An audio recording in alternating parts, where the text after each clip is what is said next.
नमस्कार, आप देख रहे हैं इंडिया टीवी। आपके साथ मैं हूं गौनिका अरोड़ा। पाकिस्तान में आग लगी है।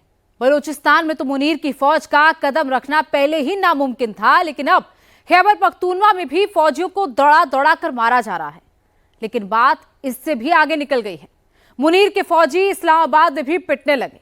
ये कल की ही घटना है और पाकिस्तान में जबरदस्त वायरल है। ऐसे धमाकेदार माहौल में जनरल मुनीर तेहरान जाकर क्यों बैठा है और नवाज शरीफ की शहजादी मरियम चीन में क्या कर रही हैं, सब कुछ इस रिपोर्ट में देखिए। जनरल मुनीर ईरान पहुंच गया, मैडम मरियम चीन पहुंच गईं और उधर इस्लामाबाद में फौजी पिटने लगे।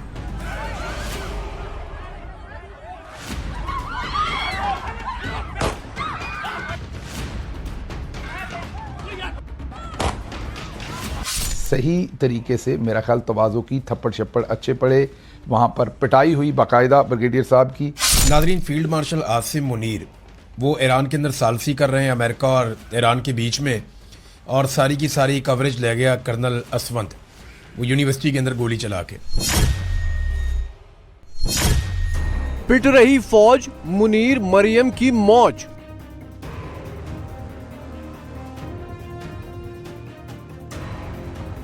मैडम चीफ मिनिस्टर वो वाहिद चीफ मिनिस्टर हैं पाकिस्तान की जो हर मुल्क गैर मुल्की मुल्क का दौरा करती हैं, जैसे कि वो फॉरेन मिनिस्टर हैं। पूरे खैबर पख्तूनख्वा में फौज और एजेंसियों के खिलाफ आवाज उठ रही है बलूचिस्तान की तरफ। ट्रंप की ना धमकी काम आई, ना मिसाइल, ना ड्रोन और ना ही बातचीत।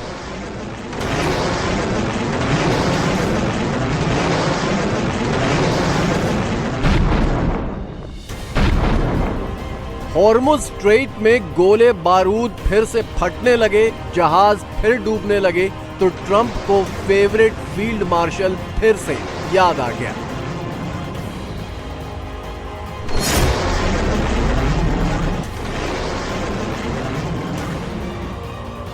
बॉस के हुक्म पर मुनीर दौड़े दौड़े ईरान पहुंच गया है।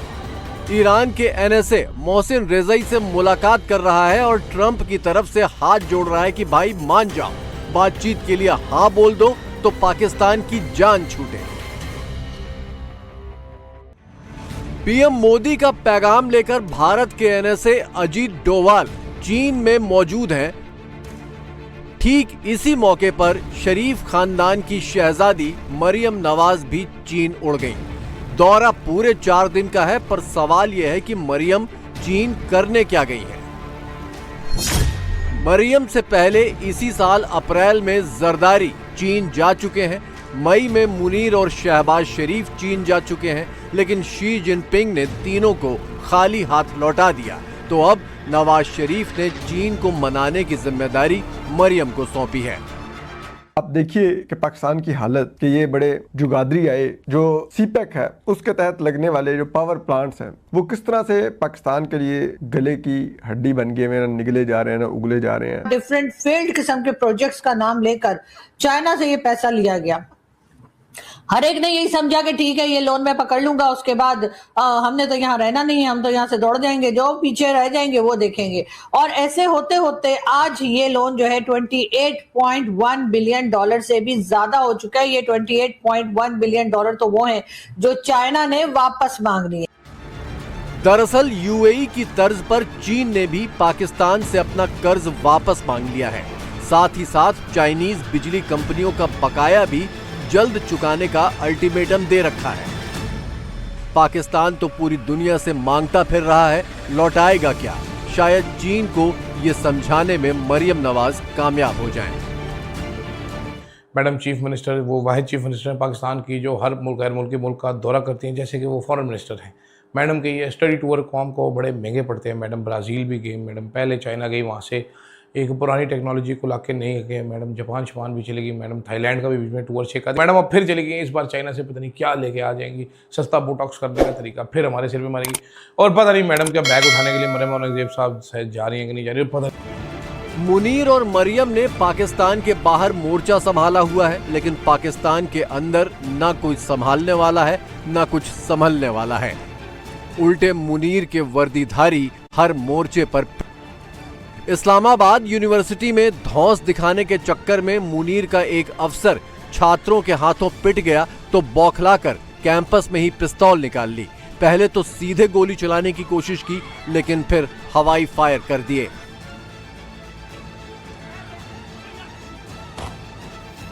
पिस्तौल लगाकर आए थे और डंडा भी था उनके हाथ, लेकिन इस तरीके के तफ्फे तोड़े और थप्पड़ वप्पड़ पड़ते हुए हमने पहली दफ़ा देखे। सही तरीके से मेरा ख्याल तवाज़ो की थप्पड़ शप्पड़ अच्छे पड़े, वहाँ पर पिटाई हुई बाकायदा ब्रिगेडियर साहब की। जब ब्रिगेडियर साहब को अंदाज़ा हुआ कि मामलात हाथ से निकलने लगे हैं, मतलब वर्दी शर्दी भी उन्होंने खींची, मामलात जब ज़्यादा ख़राब होने लगे तो उन्होंने अपने जिस्म के साथ बंधा हुआ पिस्तौल निकाला और उन्होंने पहले उस स्टूडेंट को सीधी गोली मारने की कोशिश की। अब पता नहीं उनसे चली नहीं या उन्होंने चलाई नहीं, पर जो भी हुआ अच्छा हुआ। फिर उन्होंने हवाई फायर किया पिस्तौल से तो जो गोली निकली एक या दो, लेकिन उनके मुंह से भी गन निकला। उसके बाद बच्चे और बिफर गए। उन्होंने वो जो खातून है उन्हें भी यूनिवर्सिटी के अंदर ही, जाहिर है वो अंदर थी, तो उनका भी रास्ता रोक लिया। मुनीर का प्रोपेगेंडा मार्केट कई दिनों से ठंडा पड़ा हुआ था। उसने सोचा होगा कि ईरान दौरे के बहाने एक बार फिर से तामझाम हो जाएगी, मीडिएशन के नाम पर फिर से अपनी फर्जी इंटरनेशनल इमेज का ढिंढोरा पीट लिया जाएगा। लेकिन उसी का अफसर छात्रों के हाथों पिटकर और यूनिवर्सिटी में गोली चलाकर सारी लाइमलाइट ले गया। मुनीर का ईरान दौरा धरा का धरा रह गया।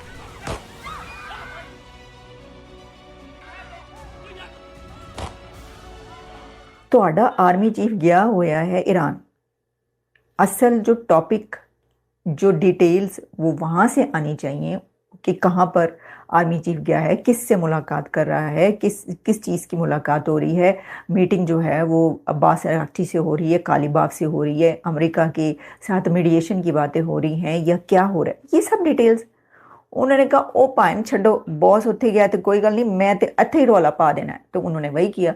तो बात आर्मी चीफ की ईरान जाने की खबरों के बजाय खबर ये चल रही है कि एक कर्नल ने यूनिवर्सिटी के बाहर स्टूडेंट से जूते खाए और उनको पिस्तौल से मारा है या हवाई फायरिंग की है, ये खबर चल रही है। बात सिर्फ इस्लामाबाद तक नहीं है।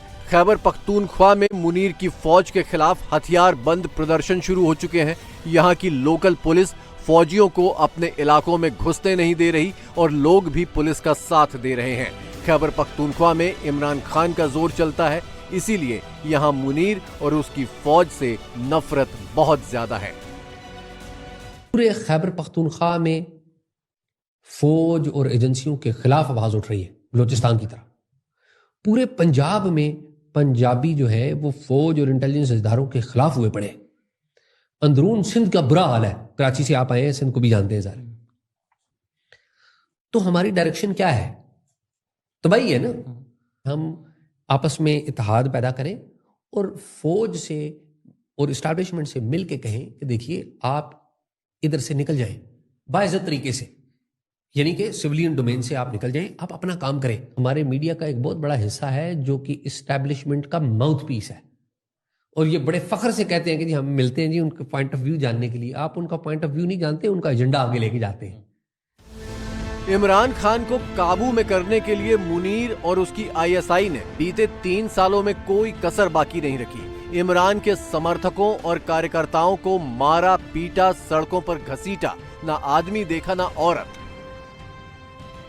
ये जो डर्टी हैरी जिसको मैं कहता हूँ, ये अपने इदारे को बदनाम कर रहा है। ये एक ऐसा आदमी है जो साइकोपैथ है, ये नॉर्मल आदमी नहीं है, ये हैवान है।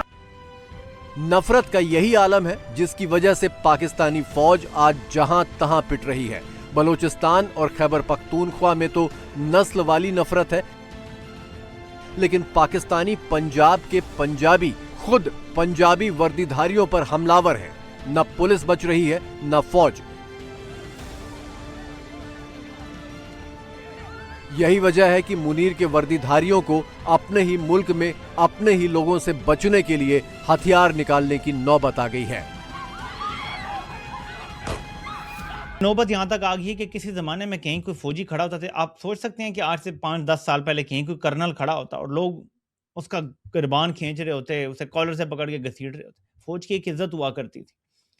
फौज को वेपन्स ड्रॉ करने की जरूरत नहीं पड़ती थी। आप लोगों ने 26 नवंबर को कत्लेआम किया, आपने मुरीदके में कत्लेआम किया, उससे पहले आप कितने लोगों को मार चुके। इमरान खान पे कत्लाना हमला हो चुका। इमरान खान को आपने 3 साल से कैद तन्हाई में रखा हुआ है। कभी कभार कोई मुलाकात कभी हो जाती है, आप उसका चेहरा सामने नहीं आने दे रहे, नाम तक नहीं लेने देते।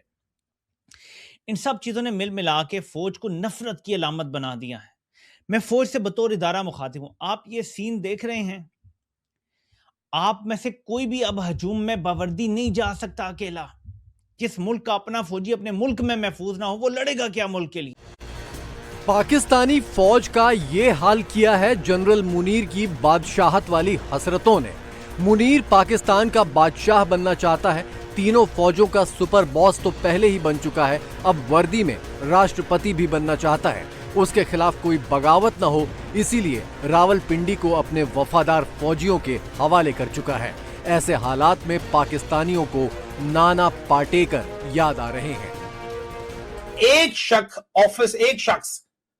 सिर्फ एक शख्स, एक मच्छर 7 लाख को हिजड़ा बना रहा है, और अब तो बाकी भी शामिल कर लो ना, एयरफोर्स और नेवी वाले भी।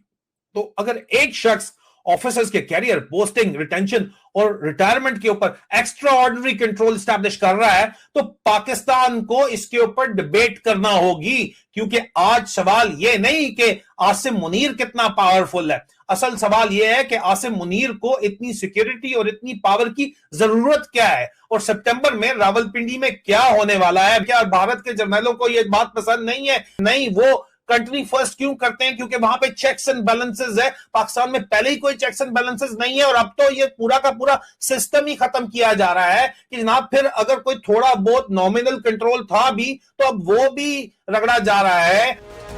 मुनीर ईरान भी इसीलिए गया है, ट्रंप के इशारे पर इसीलिए नाच रहा है, क्योंकि अगर ट्रंप को खुश रखेगा तभी उसकी बादशाहत वाली हसरतों को मंजूरी मिलेगी।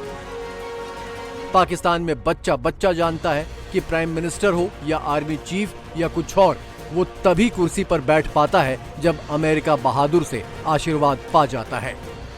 मुनीर और मरियम की हसरतों के रास्ते में सबसे बड़ा रोड़ा तो इमरान खान है, जो जेल में बंद है। सुप्रीम कोर्ट के ऑर्डर के बावजूद मुनीर उन्हें अस्पताल में भर्ती करवाने को तैयार नहीं है। इमरान की पूर्व पत्नी जमाइमा गोल्डस्मिथ भी मुनीर के खिलाफ मैदान में कूद पड़ी हैं, और इधर पठानों ने भी रावलपिंडी पर धावा बोलने का ऐलान कर दिया है। पटना में आज बिहार के छात्रों ने बवाल कर दिया। सरकारी नौकरी के लिए छात्रों का आंदोलन गांधी मैदान से निकला और डाक बंगला चौराहा पहुंचते ही पुलिस और छात्रों की भिड़ंत हो गई। बिहार में सरकारी नौकरी की डिमांड हाई है, लेकिन उतनी सरकारी नौकरियां हैं नहीं, इसीलिए ये बवाल हुआ है। सरकारी नौकरी पर आज एक बड़ा ऐलान किया यूपी के सीएम योगी आदित्यनाथ ने। यूपी में नौकरी की लॉटरी खुलने वाली है। योगी अगले 6 महीने में 1 लाख सरकारी नौकरियों का अपॉइंटमेंट लेटर्स बांटने वाले हैं। जॉब क्रिएशन से योगी कैसे जीतेंगे इलेक्शन, पूरी रिपोर्ट यहां है।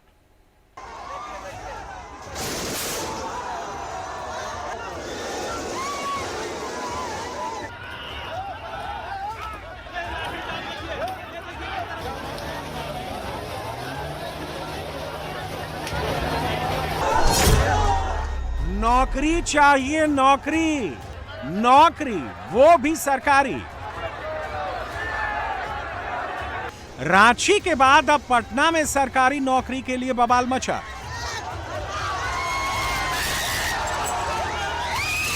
बिहार के मुख्यमंत्री का वादा है 5 साल में 1 करोड़ नौकरी और रोजगार देंगे। 1 करोड़ सरकारी नौकरी और रोजगार अगले 5 वर्षों में बिहार की धरती पर देने का काम हमारी सरकार करेगा।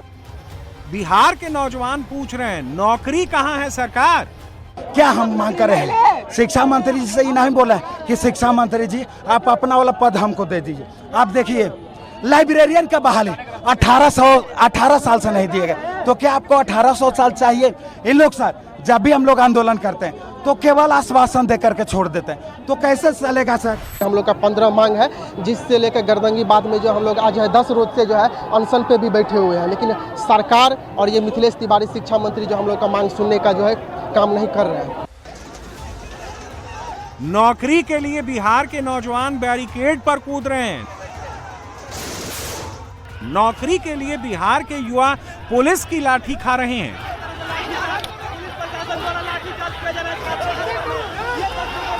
नौकरी के लिए बिहार के छात्र वाटर कैनन झेल रहे हैं, लेकिन नौकरी है कि मिल ही नहीं रही। जितनी नौकरी चाहिए उतनी नौकरी है ही नहीं, और जब नौकरी चाहिए तब नौकरी मिलती नहीं।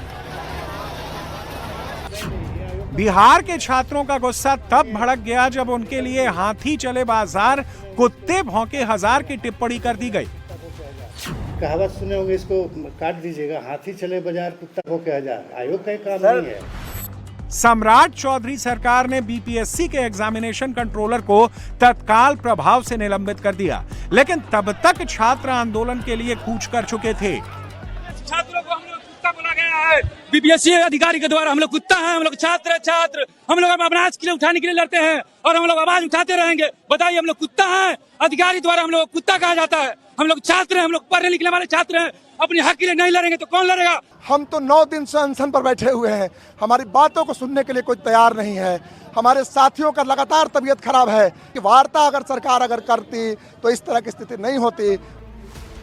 सरकारी नौकरी एक अनार 100 बीमार वाली चीज हो गई है। बिहार में बी फार्मा और नर्सिंग एग्जाम की परीक्षा का रिजल्ट खराब आने पर फार्मा स्टूडेंट्स भड़क गए। बिहार स्वास्थ्य विज्ञान और आर्यभट्ट नॉलेज विश्वविद्यालय में जमकर तोड़फोड़ हुई। पुलिस यहां लाठी चलाने पहुंची तो फार्मा छात्रों ने उनको रगेद दिया।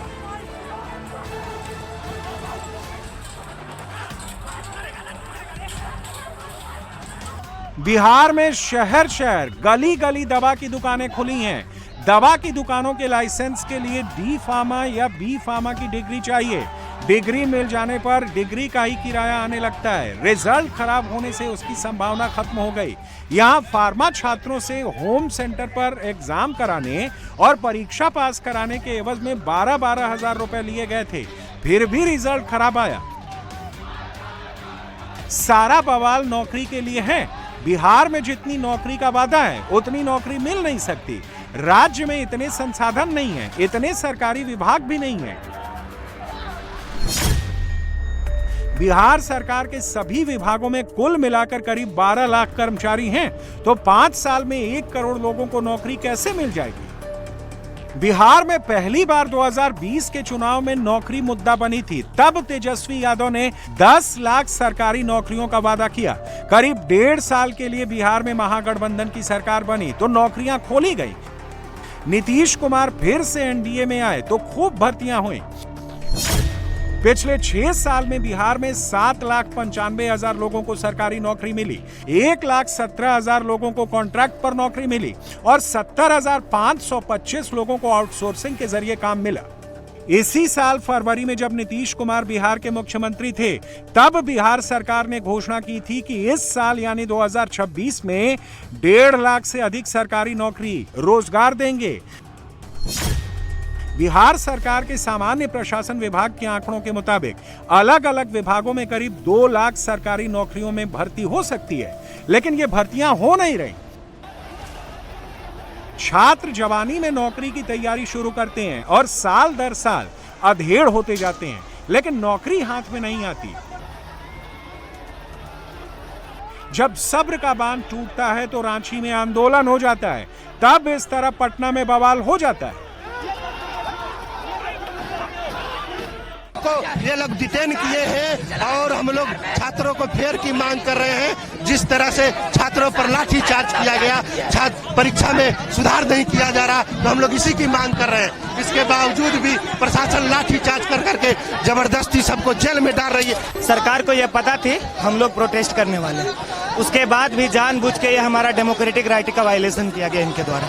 हम लोग रोड पे मिलेंगे, इससे हमको कोई सरकार का लाठी और सरकार का जेल नहीं डर। नौकरी के लिए पटना की सड़कों पर छात्र अड़ गए, सीधे पुलिस से भिड़ गए। पुलिस ने लाठी चलाई, वाटर कैनन चलाए, तो छात्रों ने भी पत्थर चलाए। इस पथराव में कई पुलिस वाले भी जख्मी हो गए। कई पुलिस वालों को चोट लग गई, किसी का सिर फट गया तो किसी के हाथ और पैर में चोट लगी। महिला पुलिसकर्मियों को भी चोटें लगीं। पटना में देर रात तक बवाल चलता रहा और यह सब मुख्यमंत्री आवास से कुछ ही दूरी पर डाक बंगला चौराहे पर हुआ। बिहार में बीपीएससी ने शिक्षक भर्ती परीक्षा TRE-4 का विज्ञापन निकाला है, जिसमें 32,388 शिक्षकों की भर्ती होने वाली है। आंदोलनकारी छात्रों की 3 बड़ी मांगे हैं। पहली मांग ये कि TRE-4 परीक्षा पीटी और मेंस के 2 चरणों में ना ली जाए, सिर्फ पीटी के आधार पर ही नौकरी दे दी जाए। दूसरी मांग ये है कि TRE-4 परीक्षा में नेगेटिव मार्किंग खत्म कर दी जाए। और तीसरी मांग ये है कि बिहार के मूल निवासियों के लिए 100% आरक्षण लागू किया जाए। बिहार सरकार छात्रों को नौकरी का आश्वासन दे रही है, लेकिन उनकी मांगों के सामने झुकने से इनकार कर रही है। अब आपको पटना से लखनऊ लेकर चलते हैं। लखनऊ में योगी आदित्यनाथ ने नौकरी को लेकर बड़ा वादा किया। मैं प्रदेश भर के युवाओं को इस बात के लिए आश्वस्त कर रहा हूं कि अगले 6 महीने के अंदर, नोट करिए, अगले 6 महीने के अंदर 1 लाख नौजवानों को फिर सरकारी नियुक्ति पत्र अलग अलग स्टेज में हर सप्ताह उपलब्ध करवाने जा रहे हैं। 1 लाख सरकारी नियुक्ति पत्र हम देने जा रहे हैं। अनुमान करिए 1 लाख।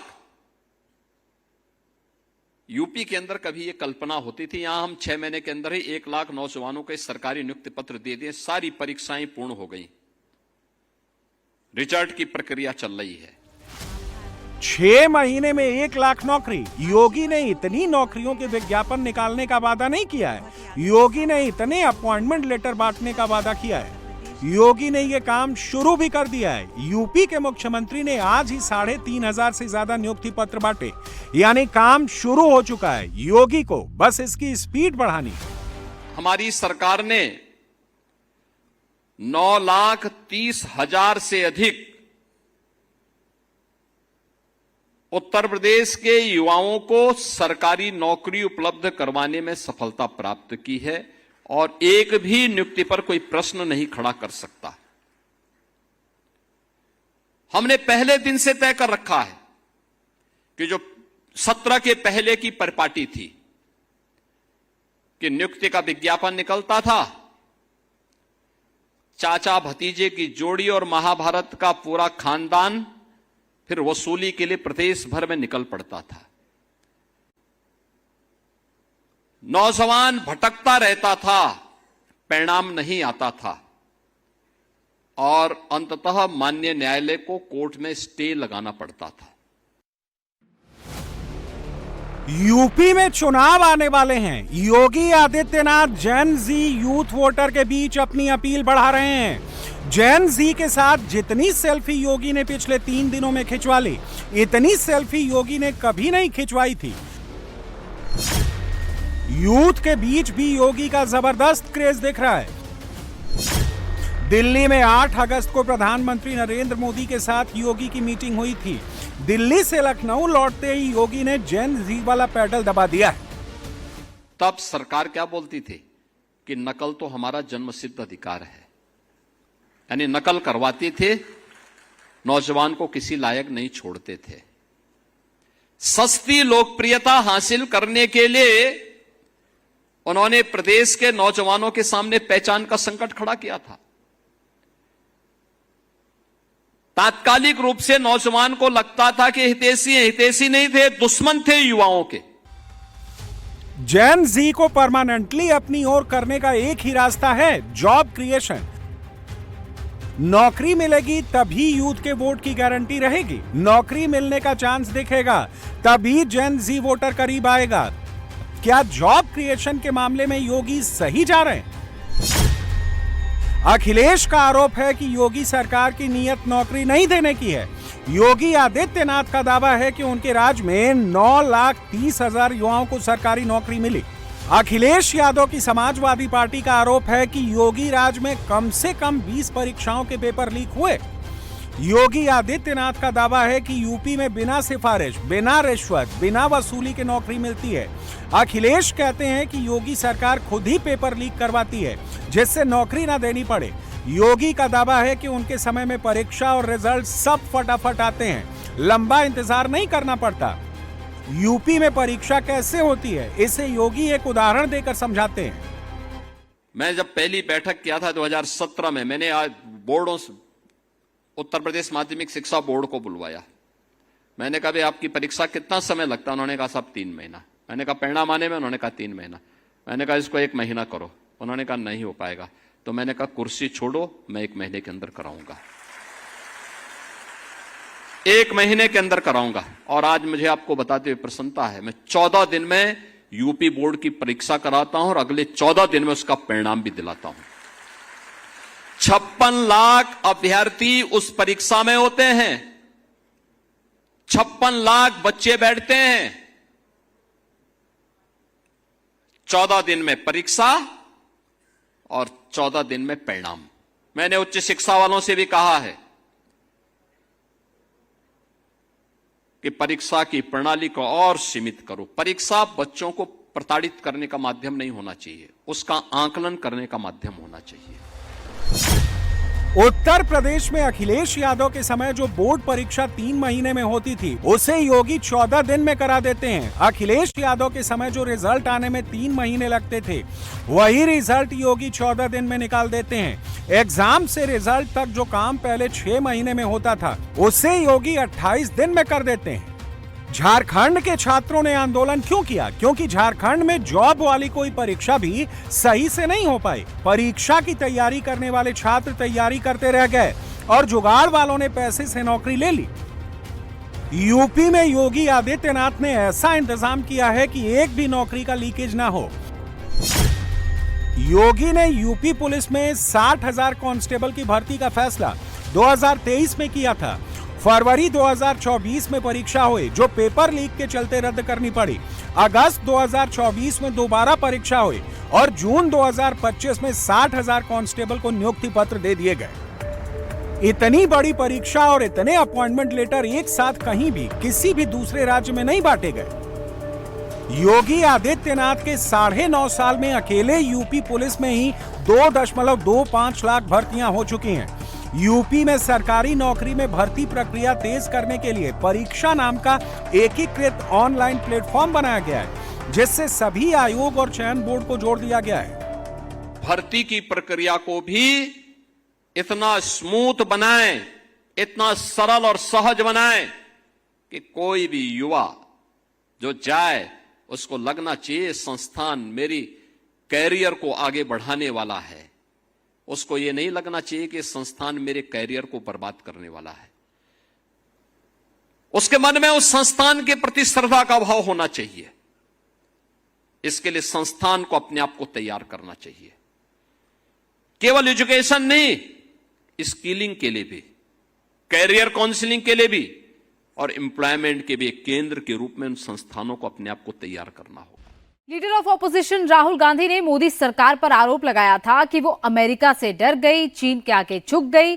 लेकिन आज मॉस्को, बीजिंग और टोक्यो से ऐसी तस्वीरें आई जो राहुल गांधी के इस आरोप को सिरे से गलत साबित करती हैं। विदेश मंत्री एस जयशंकर रूस में थे, national security adviser Ajit Doval Beijing में और commerce minister Piyush Goyal Japan के दौरे पर हैं। आज ट्रंप के दौर में जब पूरी दुनिया में उथल पुथल मची है, रियल वॉर और ट्रेड वॉर चल रहे हैं, तब नरेंद्र मोदी की सरकार अगले महीने दिल्ली में वर्ल्ड लीडर्स को होस्ट करने की तैयारी कर रही है। तो क्या अब वर्ल्ड ऑर्डर बदलने वाला है? जवाब आपको इस स्पेशल रिपोर्ट में मिलेगा। दुनिया के 2 बड़े पावर सेंटर्स मॉस्को और बीजिंग से आई ये 2 तस्वीरें असल में पिक्चर ऑफ फ्यूचर हैं।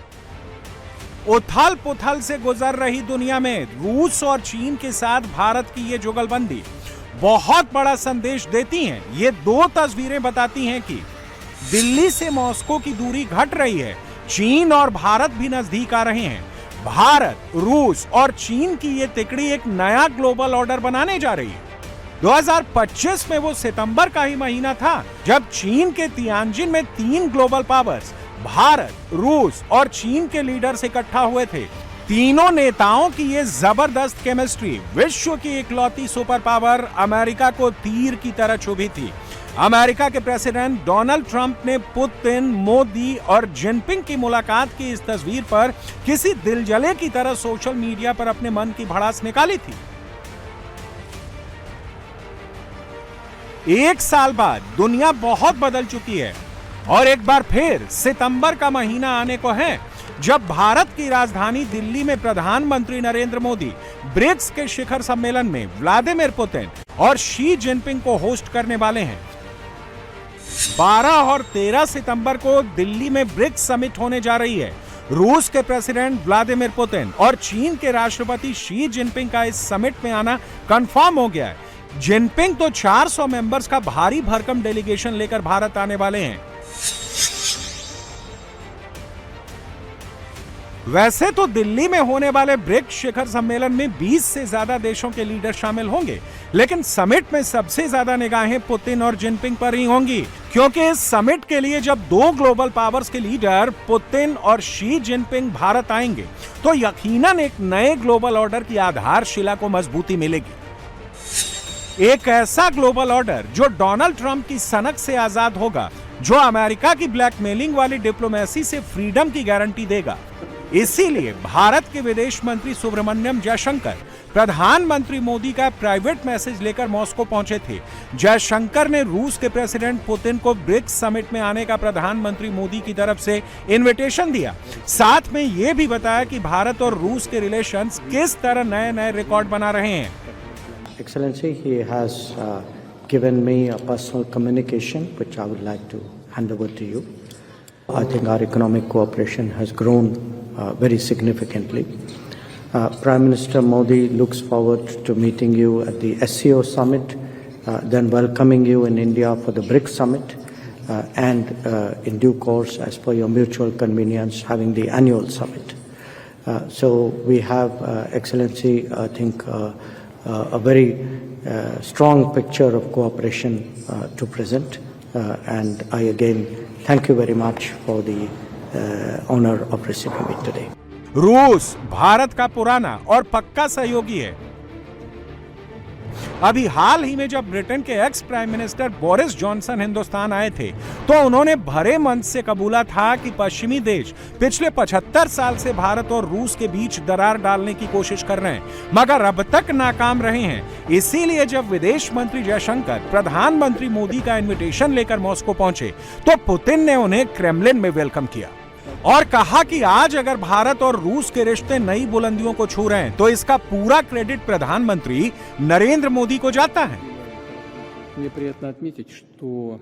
मुझे ये बताते हुए खुशी हो रही है कि इस साल हमारा आपसी कारोबार बढ़ गया है। वैसे तो पिछले साल हमारे कारोबार में गिरावट आई थी, मगर इस साल इसमें इजाफा हो रहा है। इसकी एक वजह, और वो शायद सबसे बड़ी वजह है, कि भारत के प्रधानमंत्री खुद इस मामले में कोशिश कर रहे हैं। वो भारत और रूस के रिश्तों को बेहतर बनाने में निजी तौर पर दिलचस्पी लेते हैं। हमारी बातचीत की शुरुआत में मैं आपसे ये कहना चाहता हूँ कि आप मेरी शुभकामनाएं प्रधानमंत्री मोदी तक पहुँचाएं। उम्मीद है कि शंघाई सहयोग संगठन के ढांचे के तहत उनसे जल्द ही मेरी मुलाकात होगी। आज हमने जिन मुद्दों पर चर्चा की उनमें जाहिर है कि फर्टिलाइज़र की आपूर्ति का भी मुद्दा था। हम भारत के किसानों और भारत के एग्रीकल्चर सेक्टर की ज़रूरतें पूरी करने के लिए हर संभव कोशिश कर रहे हैं। हम फर्टिलाइज़र की सप्लाई आपको बढ़ा रहे हैं और आगे भी ऐसा करने के लिए सदैव तैयार हैं। इसके अलावा न्यूक्लियर एनर्जी, हाईटेक सेक्टर और दूसरे क्षेत्रों में सहयोग बढ़ाना भी हमारे एजेंडे में शामिल है और हम इस दिशा में तेज़ी से आगे बढ़ रहे हैं। प्रेसिडेंट पुतिन ने ब्रिक्स की समिट के बाद भारत का इनविटेशन मिलने पर अपने अंदाज में शुक्रिया अदा किया। आज जब स्ट्रेट ऑफ हॉर्मुज बंद होने से तेल, गैस, पेट्रोकेमिकल्स और फर्टिलाइजर्स की सप्लाई पर बुरा असर पड़ा है तो पुतिन ने भारत की फर्टिलाइजर्स की जरूरतें पूरी करने की गारंटी दी है। रूस ने न्यूक्लियर एनर्जी सेक्टर में भी भारत की पूरी मदद का भरोसा दिया है ताकि तेल गैस पर निर्भरता कम की जा सके। दोनों देश हाईटेक इंडस्ट्री सेक्टर में भी सहयोग बढ़ाएंगे। आज जब अमेरिका अपने पुराने साथी देशों को धमका रहा है, टैरिफ लगा रहा है, हाईटेक प्रोडक्ट देने से इनकार कर रहा है, ऐसे में रूस ने इन सेक्टर्स में भारत के साथ सहयोग जारी रखने की गारंटी देकर यह साबित कर दिया है कि वो भारत का ऑल वेदर फ्रेंड है। विदेश मंत्री जयशंकर ने प्रेसिडेंट पुतिन के बाद जब विदेश मंत्री सर्जेई लावरोव और डिप्टी प्राइम मिनिस्टर डेनिस मंटूरोव से मुलाकात की तब कहा कि दोनों देशों के बीच कारोबार 5 साल में 4 गुना बढ़ गया है। ये बड़ा अचीवमेंट है। The India-Russia partnership has consistently demonstrated resilience and adaptability. Even amidst a complex international landscape, our engagement has continued to deepen, reflecting the mutual interest and confidence that define our bilateral partnership. Over the last 5 years, bilateral trade in goods has increased more than fourfold, from about $13 billion in 2021-22 to nearly $60 billion in 2025-26. This demonstrates the immense potential of our partnership. President Putin को BRICS summit का न्योता देने विदेश मंत्री S Jaishankar Moscow पहुंचे थे, तो national security adviser Ajit Doval चीन के दौरे पर हैं। एनएसए अजित डोभाल का चीन का दौरा ऐसे वक्त में हो रहा है जब अमेरिका ने ईरान और कनाडा के खिलाफ व्यापार युद्ध छेड़ दिया है और दिवंगत सेनेटर लिंडसी ग्राहम की याद में कानून बनाकर भारत और चीन पर 100% टैरिफ लगाने की धमकी दे रहा है। बीजिंग पहुंचने पर अजित डोभाल ने चीन के वाइस प्रेसिडेंट हान झेंग से मुलाकात की।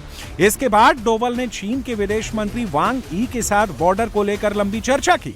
I'm very happy also to be here for the 26th round of our talks, which are very important, particularly in the wake of the BRICS summit that is likely to take place shortly.